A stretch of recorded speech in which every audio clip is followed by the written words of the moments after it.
Chaque année, plus de 10 000 personnes passent par cette pisciculture que Jean-Marc Poré, passionné par son métier, a repris en 1975. C'est une des premières piscicultures en France et en Europe. Elle date de 1853. Elle a été fondée par Gabriel de Féligonde. Donc ça c'est l'arrière-arrière-arrière-grand-père de la famille de Féligonde qui habite au château. Et cette pisciculture a été créée parce qu'il a eu l'idée de faire de l'élevage de truites, étant donné que dans la pisciculture, dans l'enclos, il y a des sources qui étaient énormes à l'époque, où il y avait à peu près 300-350 litres secondes qui sortaient. Ici coule une eau de source toujours propre et avec une température constante de 9 degrés, été comme hiver, ce qui est très important pour l'élevage.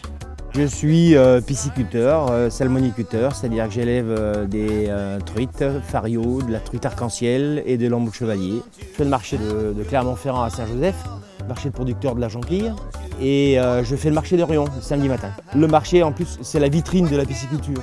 Actuellement, alors ici elle est commercialisée beaucoup sur la pêche. Les gens arrivent, il y a des cannes à pêche qui sont prêtes, il y a l'étang qui fait 1 hectare, les gens vont pêcher. Quand ils reviennent avec leur seau, on lave les truites et on pèse le poids du poisson et c'est en 10 kg. Depuis quelques années, il propose également des produits élaborés comme la truite fumée, les rillettes ou des terrines pour ceux qui ne se sentent pas l'âme d'un pêcheur.